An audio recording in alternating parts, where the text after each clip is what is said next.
नमस्कार, मैं अनीता चौधरी और न्यूज़ अड्डा इंडिया पे आप सभी का स्वागत है। जय भारत, जय हिंद। आज की तारीख भारत के एक ऐसे योद्धा, एक ऐसे बाहुबली के नाम समर्पित है जिसे हम पूर्वोत्तर का छत्रपति शिवाजी कह सकते हैं।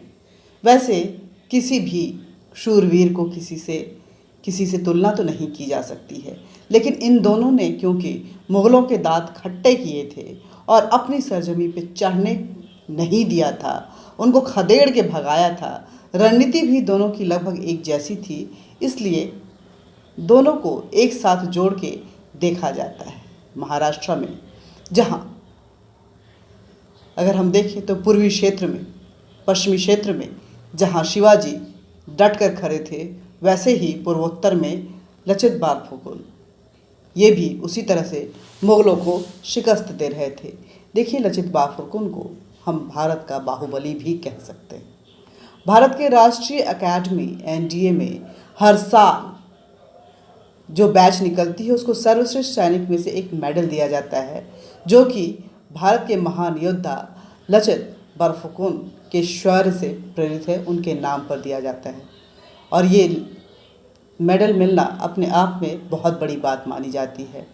1661 में आसाम के राजा जयध्वज सिंघा को हराकर आसाम को औरंगजेब ने अपने अधीन करने की कोशिश की थी। इस हार से जयध्वज इसको सहन नहीं कर पाए थे और उनका निधन हो गया था। उसके बाद वहाँ के राजा बने चक्रध्वज सिंघा। चक्रध्वज सिंघा ने लचित की बहादुरी से प्रभावित होकर 1665 में लचित बरफुकन को अपनी सेना का सेनापति बनाया था।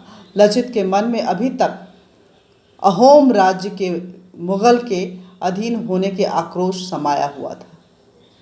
लचित ने बिना मुग़ल सल्तनत को पता चले 4 साल तक अपनी सेना को शक्तिशाली बनाने का काम किया। 1667 में मुग़ल सल्तनत ने अपना आसाम का फौजदार बदला। नया फौजदार फिरोज खान आया और अपनी अय्याशियों के लिए जाना जाने लगा। उसने चक्रध्वज सिंघा को आदेश दिया कि अपने राज्य की लड़कियों को उसके पास भेजना शुरू करे।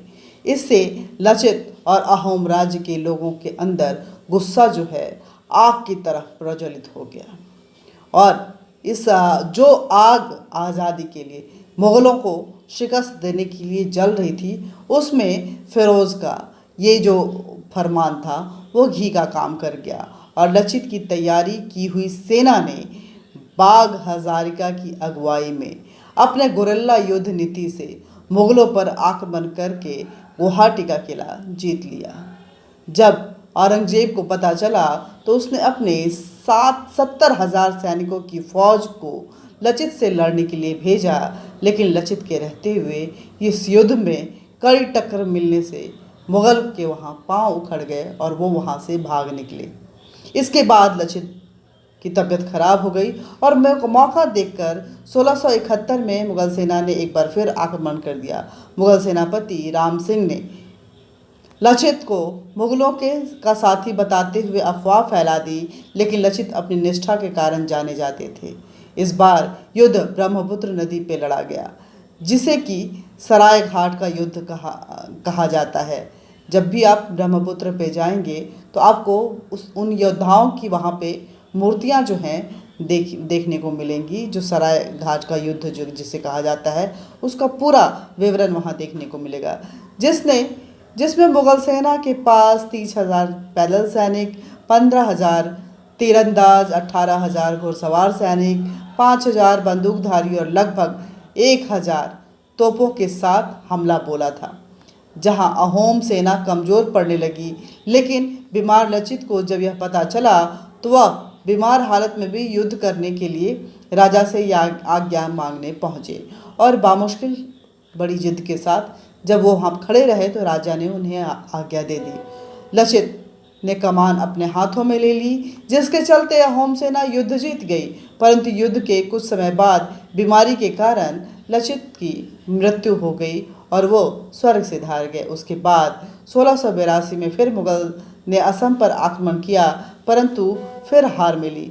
जिस पर मुगलों को समझ में आ गया कि अहोम सेना को जीतना नामुमकिन है और फिर कभी मुगलों ने असम की तरफ अपनी नज़रें उठाकर नहीं देखी। अंग्रेज भी इस बात को जानते थे, इसलिए उन्होंने अपने ब्रह्मास्त्र अर्थात मिशनरीज को सेवा की आड़ में वहाँ भेजा। धीरे धीरे वहाँ वो मिशनरीज के आड़ में फैल गए, लेकिन जब असमियों को इस बात का एहसास हुआ तो प्रथम स्वतंत्रता संग्राम के पूर्व ही 1828 में अहोम लोगों ने कुंवर गोमधर के नेतृत्व में विद्रोह शुरू कर दिया और पिटते कुटते अंग्रेजों को वहां से भागने को मजबूर कर दिया। 1830 में अहोम जो वंश है उन्होंने पुनः विद्रोह की योजना बनाई, लेकिन उससे पहले ही ब्रिटिश ने उनके सामने आत्मसमर्पण करते हुए वहां से अपना बोरिया बिस्तर बांध लिया। अहोम राज राजा पुरंदर सिंह को सौंप दिया गया, क्योंकि वहाँ की मिट्टी में लचित का रक्त मिला है, जो अभय और अदम्य साहस के प्रतीक हैं, वीरता और निष्ठा के लिए जाने जाते हैं और 24 नवंबर की उनकी जन्मतिथि है, जो प्रतिवर्ष आसाम में लचित दिवस के रूप में मनाई जाती है। सिर्फ आसाम में ही नहीं बल्कि पूरे भारतवर्ष में लचित बरफुकन के उस अदम्य साहस को याद करते हुए उन्हें इस दिन में श्रद्धांजलि अर्पित करते उनको शत शत नमन किया जाता है। ये थी असम। पूर्वोत्तर को लोग कहते हैं कि पूर्वोत्तर का भारत से कटा हुआ हिस्सा था, उसका कभी भी भारत के स्वतंत्रता संग्राम में कोई योगदान नहीं रहा है। वहाँ की जो पूर्वोत्तर की राज्य है वो उस पर हर कोई आता जाता रहा और अपने पैर जमाता रहा, लेकिन ये सरासर इतिहास को गलत तरीके से आपके सामने प्रस्तुत किया जाता है, क्योंकि चाहे वो मुग़ल हो चाहे अंग्रेज, किसी की भी साहस नहीं हुई कि वो पूर्वोत्तर की तरफ नज़रें उठा के देखे और वहाँ की मिट्टी को जीत सके। पूर्वोत्तर का द्वार कहा जाता है आसाम, वहीं से होकर आप बाकी राज्यों में जा सकते हैं। मिशनरी की आड़ में सेवा के नाम पर बहला फुसलाकर धोखे से धर्म परिवर्तन तो करवा लिया, लेकिन वहाँ कभी अपनी सत्ता कायम नहीं कर पाए, चाहे वो अंग्रेज रहे हों चाहे मुग़ल। जय हिंद, जय भारत। आज का दिन समर्पित है लचित बरफुकन, महान योद्धा, इस देश के बाहुबली के नाम। और आज न्यूज़ अड्डा इंडिया की तरफ से न सिर्फ मैं बल्कि हमारे सारे दर्शकों की तरफ से उन्हें शत शत नमन करते हैं। जय हिंद, जय भारत। वीडियो को ज़्यादा से ज़्यादा शेयर कीजिएगा। हमारे चैनल न्यूज़ अड्डा इंडिया को सब्सक्राइब कीजिए, लाइक कीजिए, बेल बटन दबा दीजिए ताकि नोटिफिकेशन आप तक पहुंचता रहे और पूर्वोत्तर के इस योगदान पे अपने श्रद्धांजलि कमेंट बॉक्स में ज़रूर अर्पित करें।